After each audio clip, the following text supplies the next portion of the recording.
and she welcomes you on board. She asks no questions about your state or your enormous rattling pockets.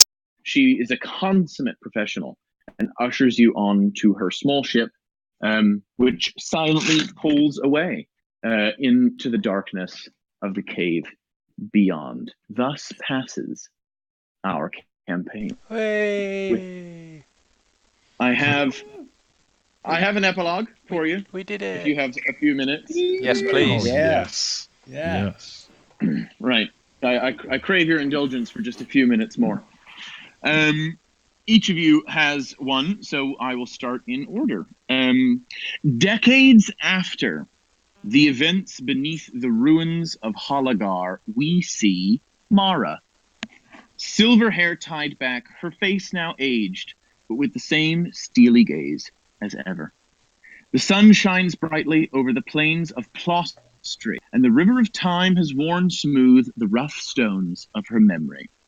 A flicker passes behind her eyes, and she cocks a half smile at the thought, but the day is too fine, and the sun is too bright to dwell on the darkness of the past. She pats the nose of the horse that she is tending, and mounts Francis with a careless ease that comes of a lifetime of riding.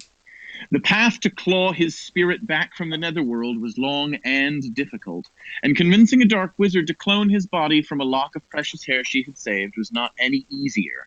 But those are stories for another time. All that matters now is that she and her quasi-immortal horse companion have spent countless days enjoying one another's company. She leads her trusty companion up the dusty path towards the farmhouse, past the stables and paddocks of her now thriving horse ranch. Hitching Francis to the post outside the white-painted colonial home, we see her walk through the kitchen to the sitting room. Over the fireplace is her trusty glaive in a place of honor. Adorning the walls are mementos of a life of combat, mounted heads of dread beasts slain, or tokens and gifts from communities and employers grateful for her ferocious tenacity. She sits down in an overstuffed leather chair, whiskey in hand, when the door behind her opens and closes. "Hi, honey, I'm back. You wouldn't believe the hunt we just had. One of the young ones managed to get himself taken up the tree by an alpha owl bear. Absolutely shot himself, but I guess we were all like that when we were young." As Mara turns, she sees her husband of 50 years. A strong man with a broad chest and a bushy beard, a face hardened by years of hunting and adventuring. He is head of a hunter's lodge over the mountains in Ilatatawa, now that Mara has retired from that prestigious post. And despite age and facial hair, the boyish face of Simon is still recognizable. I mean, I didn't peel off the bear's face for him to wear, though I know how you favor that method yourself. How are you today? Judge your phone, sir. I didn't think. How old am I? I don't know. How old is Mara during the adventure? She's about my age, so I'd say You're what you said, 20s. Yeah, so she's in her 70s. Oh yeah, so no, she looks up over at him and smiles and quietly says, like, "True enough, but my ways have their pluses and minuses." Well, I'm going to start dinner if you've no objection. We've brought back some delicious owl bear meat.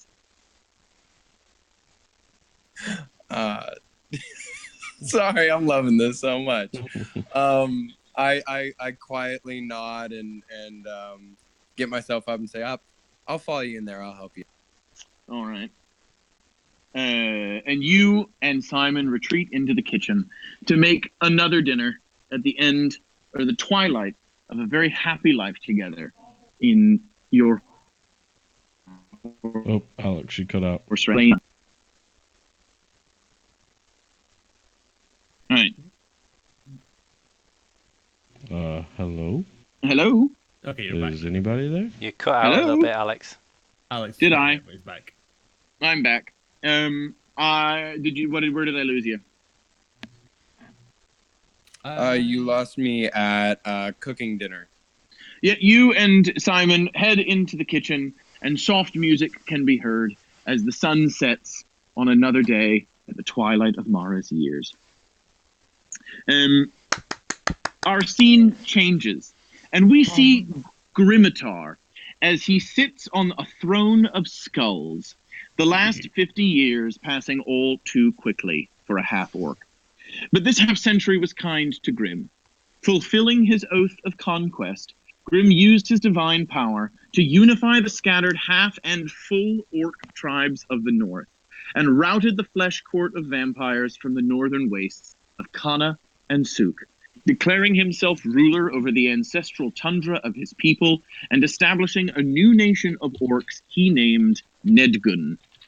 The next 50 years became a constant battle for his territory against the national forces of Suk and Kana and the cells of the flesh court vampires still in hiding underground. To his foes, he was Grimitar the Terrible. To his people, Grimitar the Great. But when he felled the last stronghold of vampires and slew their queen Gethsemane, he became known to all as Grimitar Baneslayer, warrior king of Nedgun. After several decades, wars became skirmishes, and skirmishes borders. Oh no, I lost you. Though no nation has read, all nations know better than to test their luck with the Spartan state. Oh fuck yeah. Grim sits calmly, his many wives and his countless children milling around him in his hall, secure in the knowledge that he leaves behind the legacy of Kite, future of his people. His mind drifts back to his earliest adventures, thinking of foes slain and glory gained. One of his young grandsons, and eventual heir to the throne, bounces up to his chair. He is whose tusks have only just begun to peek through his lip. Pa, Dad, I may. He proudly brandishes a goblet. Oh. Hello? You've cut out, Hello? Alex. Yeah, you cut out, Alex. Where did I when the lose kid, my grandkid came up with a goblet or something. He says, Grandpa, Dad says that you'll tell me a story if I show you what I made. And he proudly brandishes a goblet made from the skull of a small Arctic bear. Ooh, that's a fine goblet. I'll tell you the story. I made it myself. Okay, Bradley. I'll tell you the story of the great Rahu and Jornan and Erethan and the terrible Mara on my first adventure that led me to be me. And bouncing your grandson on your knee, you regale him with tales of adventures long past, embellished slightly, with Mara perhaps disadvantaged by being portrayed as overweight and hideous, but nonetheless a thrilling tale of old. 50 years may be quite a lot for a half-orc, but it is nothing to an elf. And even as a half-elf, Erethan is only approaching middle age in the time it's taken his former comrades to reach their twilight years. His adventures have made him strong, and we see him as he effortlessly flits from tree to tree, Leah keeping pace by silently padding through the undergrowth. Oh, I'm losing you.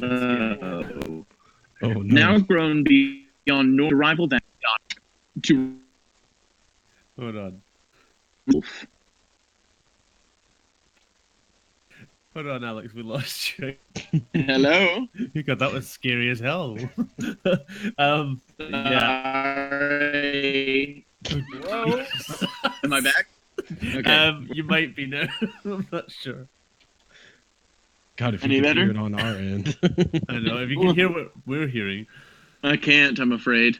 Okay, I think we have you back. Okay. Where did I lose you? It was about the wolf. Yeah. Right. Leah keeping pace by silently padding through the undergrowth below, now grown beyond normal size to rival that of an average dire wolf. A crash and shriek from up ahead, and Erethan adjusts his course to zero in on the noise. In perfect harmony, he leaps high into the air, bow taut, as Leah bounds close to the ground, jaws wide. Their eyes adjust as they emerge to see the young red dragon that laid waste to the city in the valley beyond. Erethan's eyes narrow as he looses a shot, which lands true in the dragon's neck is the same moment. Hold on. Sorry, it's really This is funny. better than the actual epilogue. Okay, hold on. Dragon.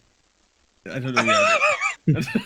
I don't know if we've lost Alex completely or. No, I'm still here. Okay, you just go incredibly robotic most of the time. I apologize. I'll try and be a bit better. I don't know how, but I'll try. The dragon bellows and looses a jet of liquid fire at Erethan, thrashing its thick tail in pain. Erethan dodges the fire and lands on his feet, shooting 2 arrows in quick succession. The scent of smoke and coppery blood is thick in Erethan's nose as the dragon rolls to take the arrows on its wing, and its talons reach for the half-elf. Erethan jumps and dashes up the outstretched arm of the beast, whistling for Leah, who jumps, grabbing the nape of the dragon's neck in her fangs and driving its head towards the ground. Erethan makes a stab at the slitted eye, but the dragon's tail is too quicker than the nimble elf, and Erethan is thrown against an oak tree with a thud and a splinter of bark. Leah growls and clamps down on the neck as 2 huge beats of the dragon's wings lift it into the air. Thinking quickly, Erethan shoots up the nearest tree and throws himself towards the dragon, catching the end of the tail as it sails by. Higher and higher he flies, until the rivers below are streams and the towns mere smudges on the landscape. Climbing the spikes running down the dragon's back, Erethan draws his short sword, holding its blade between his teeth as clouds blind his vision. The dragon erupts from the clouds just as Erethan sinks his blade into the base of its neck. A shriek dies in its throat as its life ebbs away, and for an instant all 3 hang in space before beginning the long fall to earth. Elves and wolves are lovely fighters, but neither have wings. Thinking quickly, Erethan speaks the words of a spell, and shooting from the clouds above, a giant eagle gently plucks both wolf and elf from the sky and lays them gently to the ground as the dragon impacts with a deafening crash. That evening, we see a banquet in Erethan's honor. We for Sorry. Okay, hold on. Are you still there, Alex? Yes. Okay, sorry. You were going really slowly for a long while, and I was listening, and then all of a sudden it decided to try and catch up with everything. Right, where I had killed the dragon. Yes. That evening, we see a banquet in Erethan's honor, and the mayor offers him a toast. We are most grateful for your assistance, Master Ranger.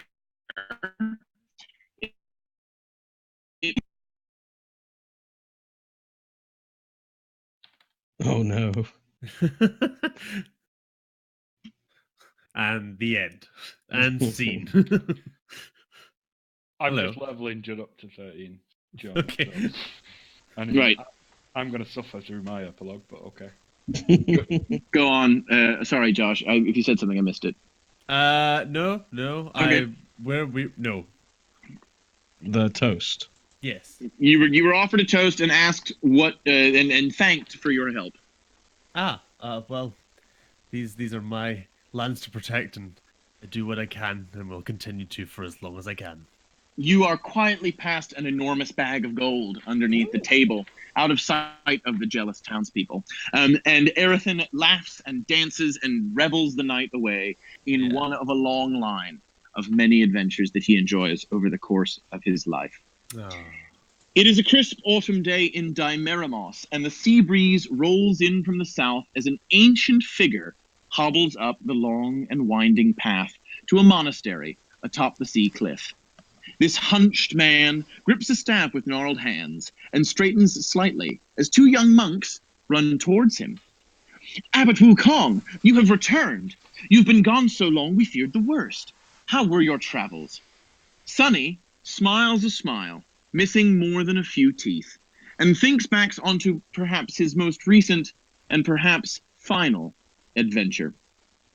After years of investigation and research, Sonny finally discovered which creatures were responsible for the destruction of his childhood home. It was none other than the Blood Court of vampires and their monstrous minions. Through a network of contacts and a fair amount of alcoholic bribes, Sonny was able to find the architect of that fateful day, the Earl Maillard. Tracking him down became a life's work, a seemingly unending maze of dead ends and false tips. Only when his stronghold was finally found, 2 years before the present day, did Sonny set off. One at a time, he and Rahu laid waste to their entire nest. His mind flashes to the final confrontation. Earl Maillard, deceived into thinking this supercentenarian posed little threat, quickly found himself with a quarterstaff crushed throat and a flipping flying monk with the brute strength of a lifetime of barbaric fighting making short work of his security. Rahu took special care to make sure that the manor house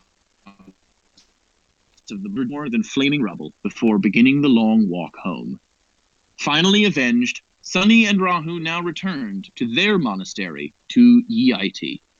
Amid a flurry of monks practicing Rahu's particular brand of martial arts, and yet more, working the many distilleries and brewery machines to produce Sonny's favorite alcohols, his trusted lama, Patro, approaches his chair and bows deeply. "Welcome home, Father Abbot. I trust your trip was a success?" His eyes have a knowing gleam as he winks at Sonny and Rahu. What I can remember of it, I was a little drunk. Excellent. I'm sure it brought nothing but the finest spiritual enlightenment. Let me bring you some of the monk's newest discoveries to sample. As his deputy fetched him some of the world's finest liquors to taste, Sonny and Rahu sighed and began to relax for the first time in a long time. The work was done. Brilliant. The rain falls in sheets, dimming the already scarce light of the few torches which line the streets. A cloaked figure moves through the city and pauses at a well-lit tavern. Upon opening the door, a blast of light, music, and smells rolls out into the miserable night beyond. No one pays this figure any mind as he passes into the inn and takes a seat at a table. By the fire, an old woman sits in a rocking chair, tended by an older man with a slight frame. Behind the bar, a young woman, clearly the man's daughter, tends the bar. The man comes up to the figure and says, "Good evening, sir. What'll you..." "Oh, my God. I never expected to see you again."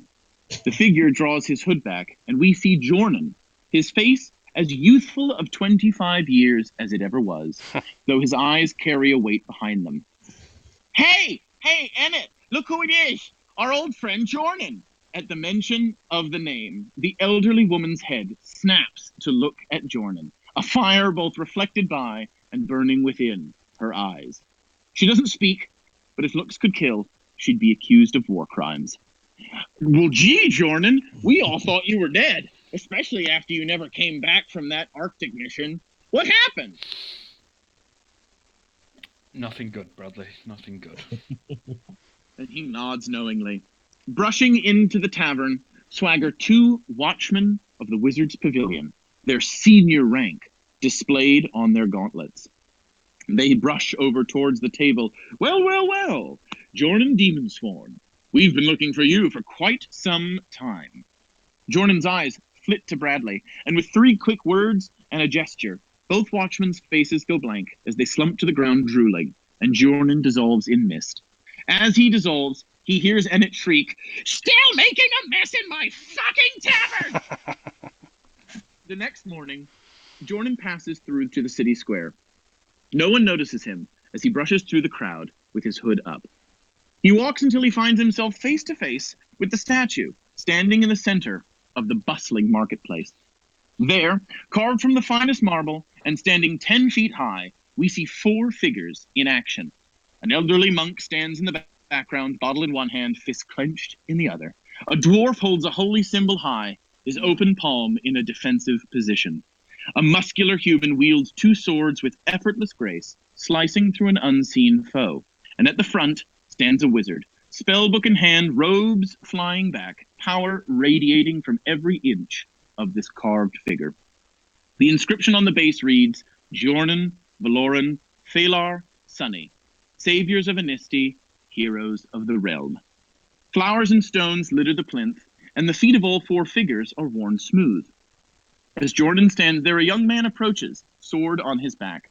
He quietly asks Valoran for victory in his contest to come, and rubs his foot. At the same time, an old woman approaches the figure of Phalar, and asks for her rheumatism to be healed, rubbing his foot in turn. Jordan surveys this scene, and looks back to the statue, and frowns. The marble is certainly of fine quality, and skilled craftsmanship, but it doesn't quite capture the likenesses of his comrades, and dare it be said, friends.